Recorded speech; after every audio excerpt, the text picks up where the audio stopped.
counting down the top 10 Harry Potter surprising facts you didn't know. Now these are facts that a lot of you hardcore Potter fans might already know, especially if you've been keeping up with the updates on Pottermore. But for those of you a little out of the loop, get ready to be swept off your feet.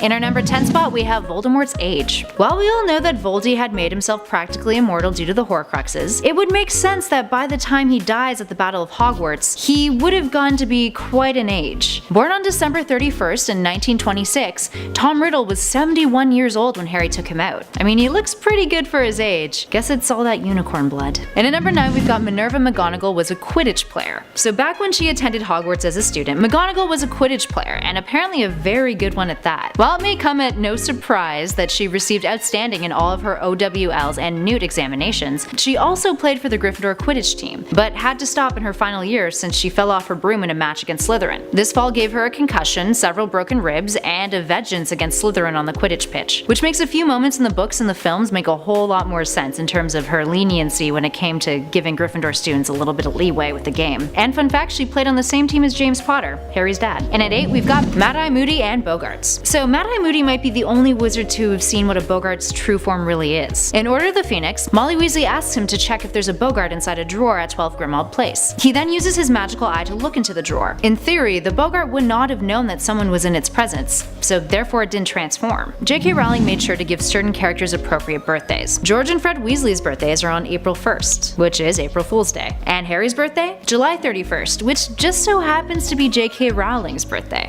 And most of the older characters in Harry Potter, specifically the Marauders, were born in the 1960s, and it just so happens that J.K. Rowling was born in 1965. Guess right what you know. And at 6, we've got the AUROR department. So it's no secret that Harry went on to be an AUROR. But did you know that he and Ron turned the department on its head when they officially started working there? Harry eventually worked his way up to being the department head, and Rowling has stated that Harry and Ron utterly revolutionized the AUROR department. And I quote, "They are now the experts. It doesn't matter how old they are or what else they've done." And those of you who have read The Cursed Child know that Ron would later leave his job at the Ministry, and then join George in managing Weasley's wizarding wheezes. At number 5, who got hitched? Well, we know that Harry and Ginny ended up together, and that Ron and Hermione tied the knot, thank God. Who else in the Potterverse got married? Well, George Weasley married Angelina Johnson, and they had 2 kids, whom they named Roxanne and Fred. And Luna and Neville? They never did get that romance that so many fans shipped, but Neville ended up marrying Hannah Abbott, and Luna ended up getting hitched to Rolf Scamander, the grandson of Newt Scamander, meeting him when she became a naturalist. I guess you win some and you lose some. And at 4, we've got Deathly Hallows foreshadowing. This one comes from the films. So in a scene that takes place in Dumbledore's office in Harry Potter and the Goblet of Fire, there's an allusion to the Deathly Hallows in one shot. Dumbledore looks into a glass case that contains a triangular device and a pendulum-like object inside of it, and it looks a whole hell of a lot like the Deathly Hallows symbol. And the dialogue in the scene? Albus says, and I quote, "You see, Harry, I've searched and searched for something, some small detail, something I might have overlooked, something that would explain why these terrible things have happened. Every time I get close to an answer, it slips away. It's maddening." And at number 3, Stephen King is a fan. Stephen King wrote up a review of Harry Potter and the Order of the Phoenix for Entertainment Weekly, which he delivered in a handwritten form. While he appreciated Voldemort as a villain, he raved about Dolores Umbridge, stating, and I quote, "The gently smiling Dolores Umbridge, with the girlish voice, toad-like face, and clutching stubby fingers, is the greatest make-believe villain to come along since Hannibal Lecter. One needn't be a child to remember the really scary teacher, the one who terrified us so badly that we dreaded the walk to school in the morning. And we turn the pages partly in fervent hopes that she will get her comeuppance, but also in growing fear of what she will get up to next." And at our number 2 spot,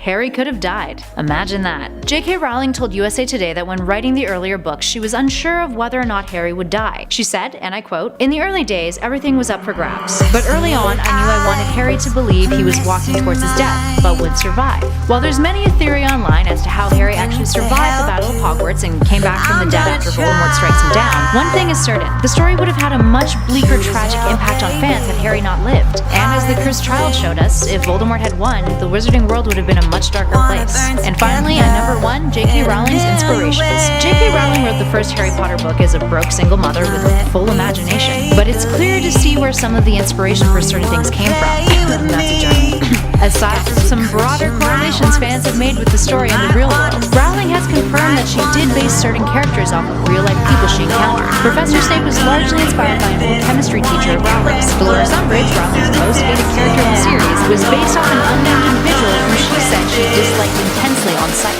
She went on to state that she recalled, and I quote, a tiny little crafted bow slide, pale lemon color that she wore in her short curly hair. I used to stare at that little slide, which would have been appropriate to a girl of 3, as though it was some kind of repellent physical brick.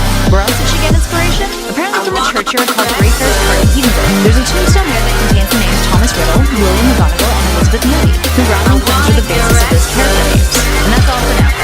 Do you want more Harry Potter surprising fun facts? Or do you know one that we should have included on our list? Give us a shout below and perhaps we'll make a part 2 video. But if you liked it, make sure you hit those like and subscribe buttons and click on that bell notification so you never miss another nerdy list. I've been Kelly Pally and this has been Top 10 Nerd, and I'll catch you guys in the next one.